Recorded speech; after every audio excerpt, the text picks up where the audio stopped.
Salut, salut! J'espère que vous allez bien. Et un 39e kilomètre pour démarrer déjà la saison 3 de Run and Talk. Alors, 39 épisodes en 3 ans. Ouais, vous allez me dire, c'est pas une cadence de dingue. Bon, c'est vrai. Mais en fait, c'est mon rythme et je vous remercie vraiment de l'accepter.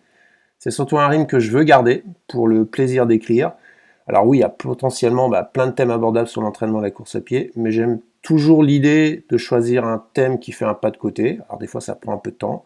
Ou écrire sur un truc qui me stimule ou qui m'interpelle dans le moment. Et là, en fait, j'ai ça.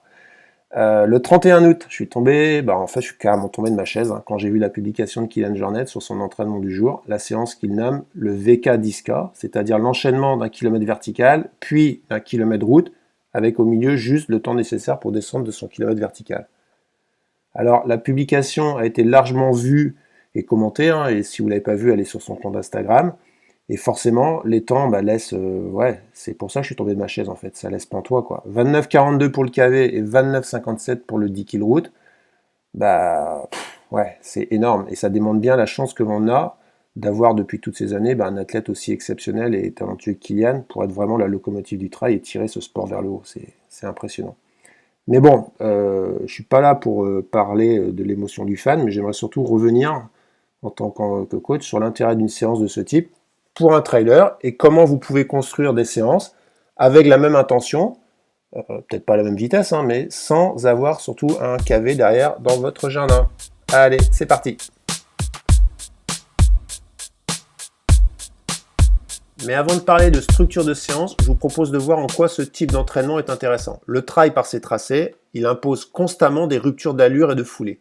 On monte en marchant, en courant, on descend plus ou moins vite dans les parties plus ou moins techniques, puis on a une transition de plat, puis on retrouve une bosse, etc., etc. Vous remarquez bien qu'à chaque moment, vous allez changer de foulée et que votre vitesse de course va varier. Pourtant, parallèlement, si vous voulez réussir votre compétition, il est nécessaire d'avoir un engagement dans l'effort qui est constant à la fois dans la durée et quel que soit le terrain. Et plus la course sera courte, et moins vous aurez de marge de manœuvre pour jouer avec ces intensités. Sur une course nature, par exemple, une erreur de 5% dans l'engagement, ça peut vite vous faire exploser physiologiquement. Alors, vous voyez bien le paradoxe, on vous demande d'être régulier sur un terrain et qui met en fait du chaos. Le marathonien, il n'a pas cette contrainte. Lui, il doit s'entraîner à maîtriser une allure et développer son économie de course pour cette allure. C'est pas plus simple, mais c'est un autre sport. Vous faites de la course nature. Et si vous préparez une course nature de 1h30 à 3h, vous allez à un moment donné faire à l'entraînement des footings rapides ou des séances d'allure par intermittence, dites souvent séances seuil. L'une des plus connues, où l'on voit dans les plans d'entraînement, c'est 3 fois 10 minutes, récup 3 minutes, ou 3 fois 15 minutes, récup 5 minutes. Ça, c'est une bonne séance qui va vous préparer physiologiquement aux efforts de compétition qui vont arriver. Mais si vous ne le faites que sur le plat, ou en milieu naturel dominant de plat, à la manière d'un marathonien, vous allez développer uniquement l'économie de course et enregistrer votre effort à plat. Seulement, si votre compétition future, c'est une course de montagne, vous serez peut-être physiquement prêt avec cette séance, mais vous n'aurez ni développé votre économie de course en montée ou en descente, ni enregistré l'engagement sur ces parties. Et à l'inverse, c'est vrai aussi, si vous habitez en montagne et que toutes vos séances se passent en montée et descente, votre économie de course et l'allure juste qu'il faut avoir sur le plat, sur une course nature, elle vous sera inconnue. Ou en tout cas, vous ne serez pas efficace.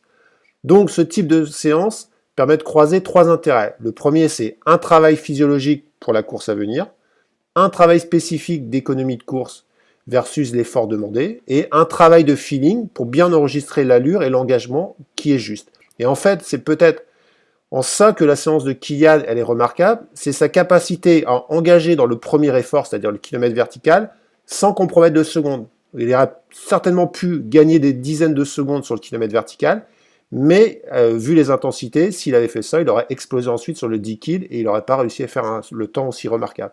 Donc c'est cet ajustement qui est nécessaire. Alors concrètement, comment vous pouvez organiser ça ? C'est ce que l'on va voir.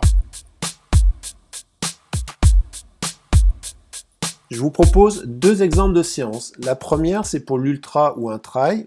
Vous pouvez alors, pour vos randonnées courses, tourner sur 2 boucles de 30 minutes chacune. La première boucle à dominante plat et la seconde avec une dominante technique et avec du D+.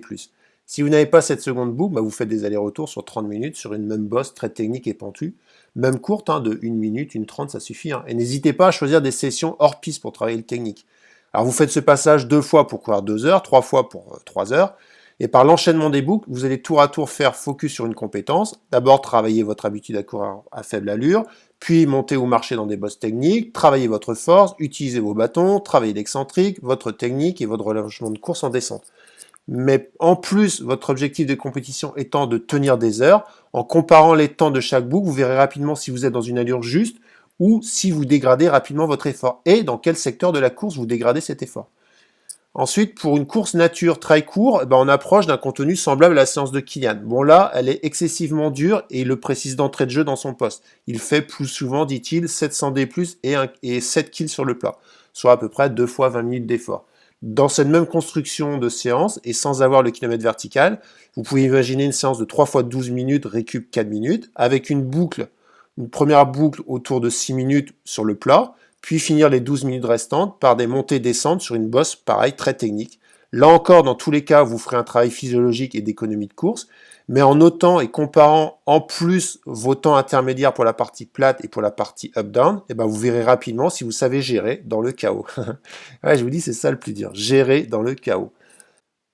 Enfin, pourquoi dans les exemples que je vous donne, et à l'inverse de la séance de Kilian, je commence par le plat et je finis par le D+.